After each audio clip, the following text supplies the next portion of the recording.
بزلوحان نے اپنے آس پاس کے کئی علاقے فتح کیے اور حضرت داؤد علیہ السلام کے دین پہ ایمان لے آیا اور اس کے بعد اپنی ساری زندگی اس مذہب کی تبلیغ میں صرف کر دی۔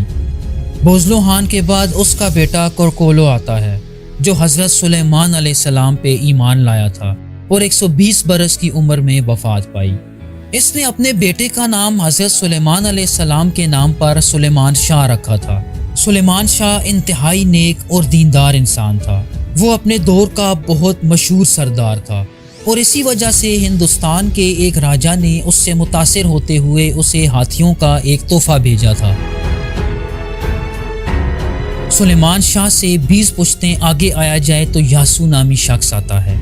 یاسو نے ایک رات ایک خواب دیکھا کہ عرب کی طرف سے ایک چاند اور سورج پوری آب و تاب سے چمک رہے تھے اور ان کی روشنی اس تک پہنچ رہی تھی۔ اس خواب کے کچھ ہی عرصے بعد مکہ میں نبی پاک صلی اللہ علیہ وآلہ وسلم کی نبوت کی خبر پھیل گئی۔ یاسو نے جب یہ سنا تو اس نے مسلمان ہونے کا اعلان کر دیا۔ اس نے قربانی کی اور اللہ کے راستے میں دے دی۔ اس کی وفات کے بعد کاراہان نے اپنے والد کی جگہ سنبھالی۔ کاراہان کے بعد اس کا بیٹا توروق تخت نشین ہوا۔ توروق نے دین کے فروغ کے لیے بہت کوششیں کی اور حضرت عثمان رضی اللہ تعالیٰ عنہ کے زمانے میں وفات پائی۔ ویورز، ارطغرل غازی کی پشتوں میں اس کے بعد توروق کا بیٹا آئیکتلوب آتا ہے۔ آئیکتلوب کا ایک وزیر تھا جسے اورگیج کہا جاتا تھا اور جس کے پاس سارے حکومتی اختیارات ہوا کرتے تھے۔ یہ وہی دور تھا جب حضرت عثمان غنی رضی اللہ تعالیٰ عنہ کی شہادت ہوئی۔ حضرت عثمان کی شہادت کے بعد جب حضرت علی خلیفہ بنے تو آئیکتلوب نے اورگیج کو ان کے پاس بھیجا اور ان سے بیعت کر لی۔ آئیکتلوب 20 سال تک حکمرانی کرنے کے بعد بنو امیہ کے دور میں وفات پا گیا۔ آئیکتلوب کے بعد اس کا بیٹا چمندار آتا ہے جس نے حضرت عمر بن عبدالعزیز کے زمانے میں ترکوں پہ حکومت کی۔ اس کے بعد یسار اور پھر اس کا بیٹا توق تیمور آتا ہے جس نے مامون الرشید کا زمانہ پایا اور تقریباً 56 سال تک ترکوں پہ حکومت کی۔ توق تیمور کے بعد اس کا بیٹا سنگور آتا ہے جس نے قریباً 30 سال تک ترکوں پہ حکومت کی۔ سنگور کے بعد اس کا بیٹا کارا بطور آتا ہے۔ کارا بطور کا ایک بیٹا پیدا ہوا جس کا نام سلجوق کے پوتے کے نام پہ تغرل رکھا گیا، جو کہ اپنی جوانی میں سلجوق سلطنت میں اہم عہدوں پہ فائز رہا۔ سلجوق سلطان تغرل بیگ کی طرف سے عباسی سلطنت میں سفیر کے طور پہ بھی کام کرتا رہا۔ اس کے ساتھ ساتھ تغرل بیگ نے اسے مرو شہر کے قریب ایک چھوٹے سے علاقے مہان کا حکمران بنا دیا جو اپنے قبیلے سمیت وہاں آباد ہوا اور مہان کے شہر میں ہی وفات پائی۔ تغرل کے بعد اس کا بیٹا تیمور آتا ہے جو کہ خوارزمی سلطنت میں سفیر کے طور پہ خدمات دیتا رہا۔ اپنی آخری عمر میں مہان آیا اور اسی شہر میں وفات پا گیا۔ ویورز، تیمور کے بعد اس کا بیٹا کیزل بگا آتا ہے جو کہ مرو میں پیدا ہوا اور جوان ہونے پہ موجودہ ایران کے علاقے ہمدان میں سلجوقی دربار سے وابستہ رہا اور جہاں سے سلطان کے فرمان پر مرو کا حاکم بنا دیا گیا۔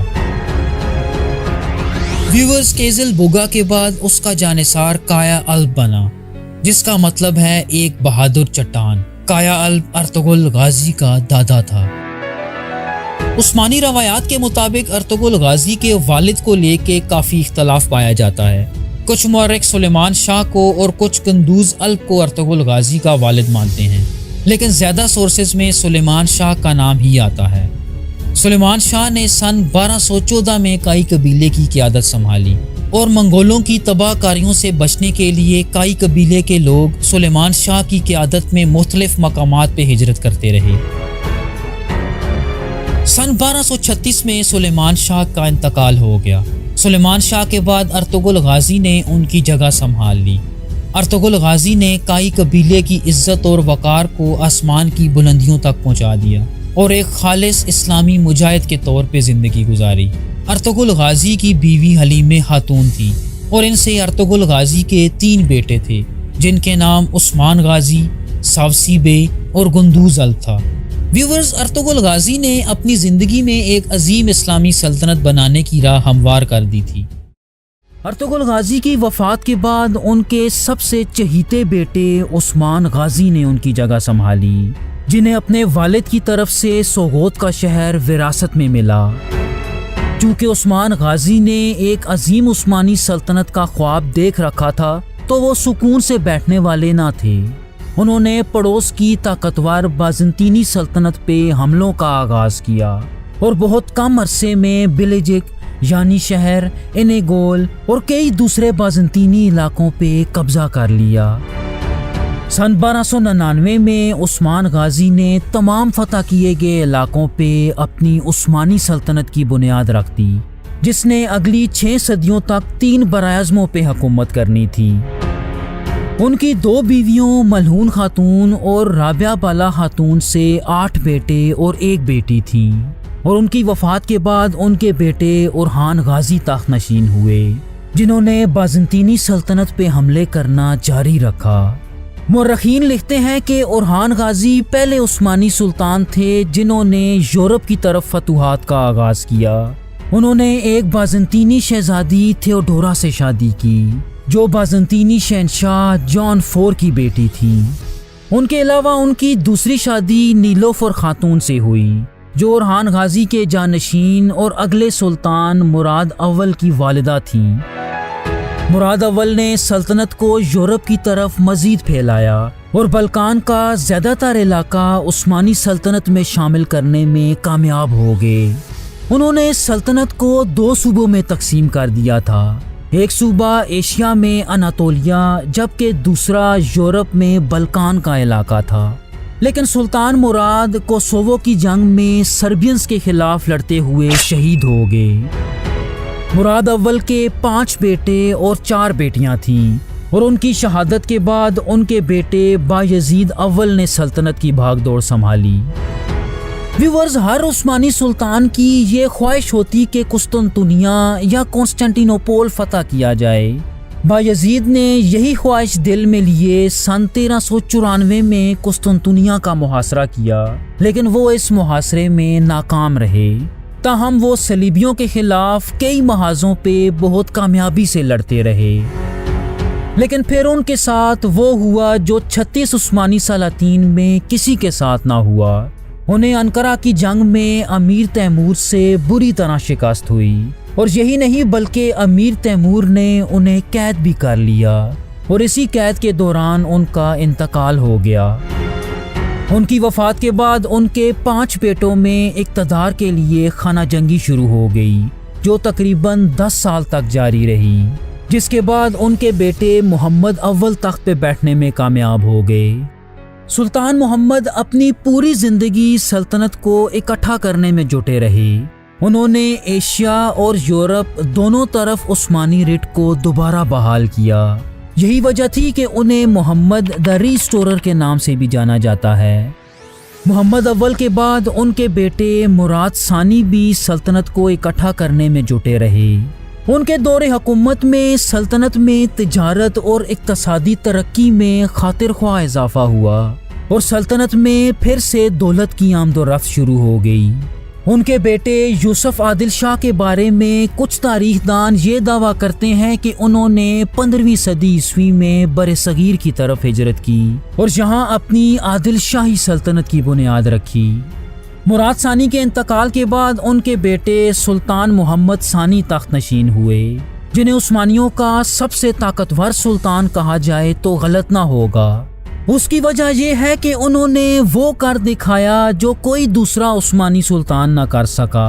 انہوں نے صرف 21 سال کی عمر میں بازنطینی سلطنت کا دارالحکومت قسطنطنیہ فتح کر لیا، اور صدیوں بعد حضرت محمد صلی اللہ علیہ وآلہ وسلم کی خواہش اور بشارت کو پورا کر دکھایا۔ آپ صلی اللہ علیہ وآلہ وسلم نے اپنی زندگی میں ہی قسطنطنیہ فتح ہونے اور اسے فتح کرنے والی فوج کو جنت کی بشارت سنائی تھی۔ چنانچہ اس فتح کے بعد اس شہر کو عثمانی سلطنت کا نیا دارالخلافہ بنا دیا گیا اور سلطان کو محمد فاتح کا لقب دیا گیا۔ لیکن سلطان محمد فاتح اس شہر کو فتح کرنے کے بعد رکنے والے نہ تھے، چنانچہ انہوں نے یورپ کی طرف اپنی پیش قدمی کو جاری رکھا اور کچھ ہی عرصے میں یورپ کے گڑھ یعنی اٹلی کی سرحدوں پہ دستک دینے لگے۔ ان کی وفات کے بعد ان کے بیٹے بایزید II تخت نشین ہوئے۔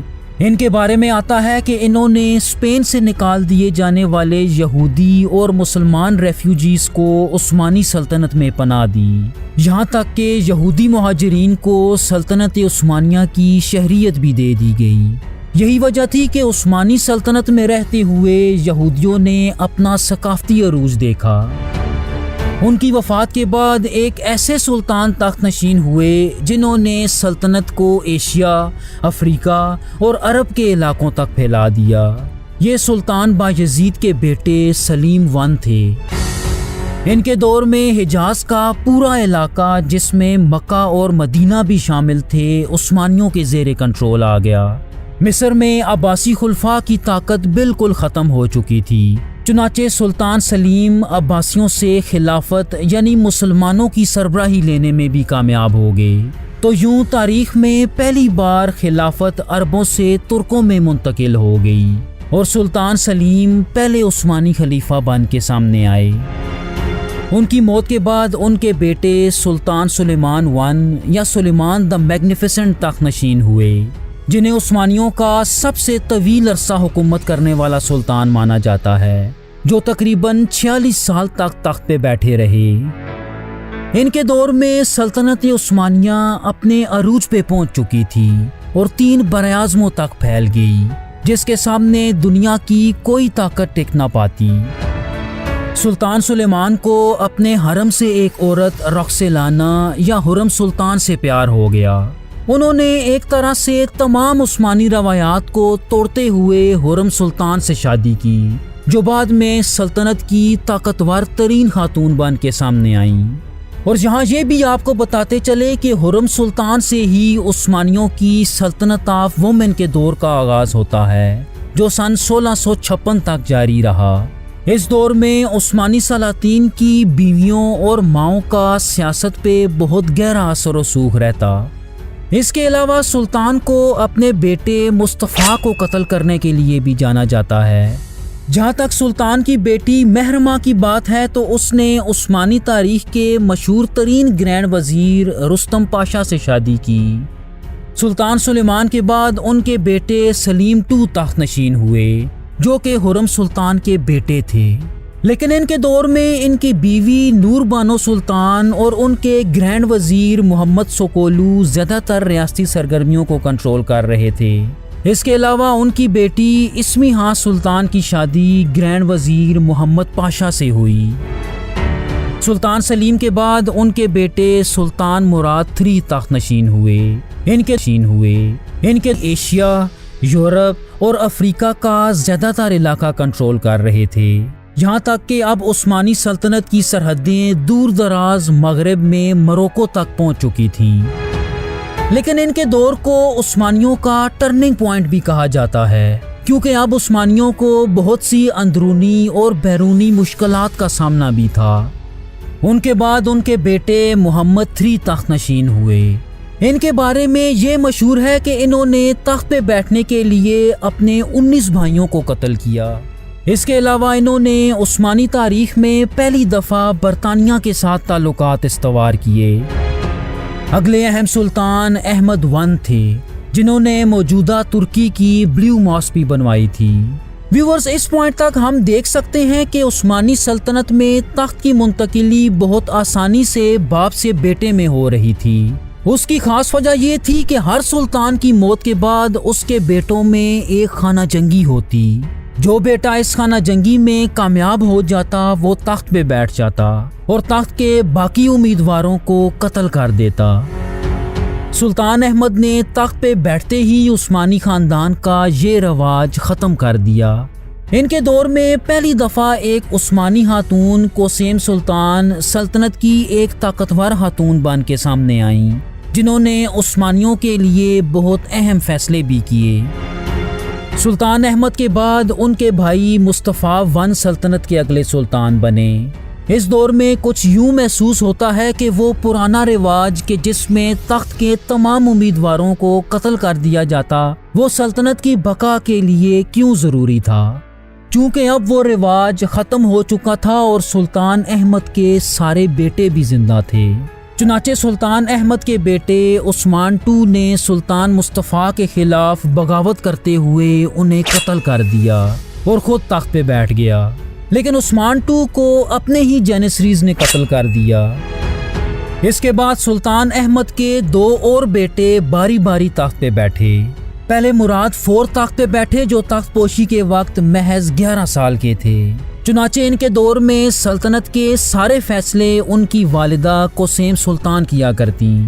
ویورز، کوسیم سلطان کو عثمانی سلطنت آف وومن کی انتہائی اہم شخصیت مانا جاتا ہے۔ سلطان مراد IV کے بعد ان کے بھائی ابراہیم تخت نشین ہوئے جو دماغی طور پہ ٹھیک نہ تھے، چنانچہ ان کے دور میں بھی کوسیم ہی انڈائریکٹلی حکومت کر رہی تھیں۔ جب سلطان ابراہیم نے کوسیم کے خلاف بغاوت کرنے کی سوچی تو کوسیم نے انہیں قتل کرا دیا۔ ابراہیم کے بعد ان کے بیٹے محمد IV صرف 6 سال کی عمر میں تخت نشین ہوئے، لیکن یہ سلطان بھی سلطنت چلانے کے لیے کوسیم پہ ہی انحصار کیا کرتے۔ جب حکومت میں کوسیم سلطان کی مداخلت حد سے زیادہ بڑھ گئی تو سلطان کی ماں توران شاہ بھی میدان میں آ گئیں اور انہوں نے کوسیم کو قتل کرا دیا۔ ویورز، یہ وہ دور تھا کہ جب سلطنت مکمل طور پہ زوال کا شکار تھی۔ عثمانی فوج کئی محاذوں پہ جنگیں بھی ہار رہی تھی اور آہستہ آہستہ اپنے علاقے بھی کھو رہی تھی۔ اس کے بعد سلطان محمد IV کی نسل سے کئی سلطان تھوڑے تھوڑے وقتوں کے لیے تخت پہ بیٹھے، لیکن ان میں سے اکثر کو سلطنت چلانے کا زیادہ پتہ نہ تھا۔ چنانچہ ہم سلطان عبدالحمید I کے دور میں آتے ہیں، جنہوں نے سلطنت کو سنبھالنے کی ہر ممکن کوشش کی، لیکن سلطنت اس وقت اتنی کمزور ہو چکی تھی کہ خزانے میں فوج کی تنخواہ دینے کے پیسے بھی نہ تھے۔ یہ وہ دور تھا کہ جب شیر میسور ٹیپو سلطان نے انگریزوں کے خلاف سلطان سے مدد مانگی، لیکن چونکہ عثمانی خلافت اس وقت خود لڑکھڑا رہی تھی تو سلطان نے مدد سے انکار کر دیا۔ ان کی وفات کے بعد ان کے بھتیجے سلیم III تخت نشین ہوئے، جنہیں کافی باصلاحیت سلطان سمجھا جاتا تھا اور ان سے بہت امید بھی کی جا رہی تھی کہ یہ سلطنت کی تقدیر بدل دیں گے، تاہم انہیں ایک سازش کے ذریعے جینیسریز کے ہاتھوں قتل کرا دیا گیا۔ ویورز، یہاں دلچسپ بات یہ ہے کہ سلطان سلیم III کے قتل کے وقت عثمانی خاندان کے صرف 2 مرد ہی زندہ بچے تھے۔ یہ دونوں سلطان عبدالحمید کے بیٹے مصطفیٰ IV اور محمود II تھے جو باری باری تخت پہ بیٹھے۔ سلطان محمود II نے اپنے دور میں سلطنت کے طور طریقوں میں بہت زیادہ اصلاحات کیں، یہاں تک کہ سلطان اور حکومتی لوگوں کے کپڑے تک تبدیل کر دیے گئے۔ انہی کے دور میں عثمانی سلطنت اور آل سعود پہلی دفعہ آمنے سامنے آئی کہ جب آل سعود کی پہلی سعودی اسٹیٹ نے مکہ اور مدینہ پہ قبضہ کر لیا، جس کے نتیجے میں سلطان نے آل سعود کو کچلتے ہوئے دونوں مقدس مقامات سے سعودیوں کو نکال دیا۔ اور ویورز، اسی دور سے عربوں اور عثمانیوں کے درمیان دشمنی کا آغاز ہوتا ہے۔ ان کی وفات کے بعد عثمانی سلطنت 2 سمتوں میں تقسیم ہو گئی اور یہ 2 سمتیں سلطان محمود II کے 2 بیٹے سلطان عبدالمجید I اور سلطان عبدالعزیز تھے۔ چنانچہ اگلے آنے والے سلطان سلطنت میں اٹھنے والی بغاوتوں اور دشمن سازشوں کے خلاف ناکام رہے، لیکن ان میں ایک سلطان ایسے بھی تھے جو اندھیرے میں روشنی کی ایک کرن نظر آ رہے تھے۔ ان کا نام سلطان عبدالحمید II تھا، جنہیں عثمانی سلطنت کا آخری بااثر سلطان سمجھا جاتا ہے۔ ان کے دور میں سلطنت معاشی طور پہ دیوالیہ ہو چکی تھی اور عثمانی سلطنت کو اب یورپ کا ایک بیمار مرد کہا جانے لگا۔ سلطان عبدالحمید کا سب سے بڑا چیلنج ینگ ٹرک موومنٹ تھی، جن کا مقصد خلافت کے نظام کو ختم کر کے آئینی حکومت کا قیام تھا۔ سلطان عبدالحمید نے یہودیوں کی طرف سے دی جانے والی کئی آفرز کو ٹکرا دیا، جن سے عثمانی سلطنت کے سارے مسائل حل ہو جانے تھے، لیکن سن 1909 میں دشمن عناصر سلطان عبدالحمید کو معزول کر دینے میں کامیاب ہو گئے۔ پہلی جنگ عظیم میں سلطان عبدالحمید کے بھائی سلطان محمد V سلطنت کی بھاگ دوڑ سنبھال رہے تھے۔ اس جنگ میں عثمانیوں نے جرمنی کا ساتھ دیا اور آخر کار عثمانی یہ جنگ ہار گئے۔ اس کے نتیجے میں اتحادی طاقتوں نے عثمانی سلطنت کو 15 سے زائد ملکوں میں تقسیم کر دیا اور سن 1922 میں مصطفیٰ کمال نے ریپبلک آف ترکی کی بنیاد رکھ دی۔ لیکن سلطنت کے خاتمے کے بعد بھی خلافت عبد المجید II تک جاری رہی اور اس آخری خلیفہ کو بھی سن 1924 میں ملک بدر کر دیا گیا، جس سے اسلامی خلافت کا بھی مکمل طور پہ خاتمہ کر دیا گیا۔ ویورز، موجودہ دور میں عثمانی خاندان کو عثمان اوغلو کے نام سے جانا جاتا ہے، جو آج دنیا کے مختلف حصوں میں پائے جاتے ہیں۔ اس خاندان کے موجودہ سربراہ ہارون عثمان ہیں، اور اگر عثمانی سلطنت آج موجود ہوتی تو یہی موجودہ سلطان اور خلیفہ ہوتے۔ ویور، سلجوق سلاطین کی فیملی ٹری اوغوز خان سے کیسے چلتی ہے؟ سلجوق سلطنت کی مکمل فیملی ٹری دیکھنے کے لیے اسکرین پہ دی گئی ویڈیو ضرور ملاحظہ کیجیے اور ہمیں سپورٹ کرنے کے لیے چینل سبسکرائب ضرور کیجیے گا۔ تھینک یو سو مچ۔ اللہ حافظ۔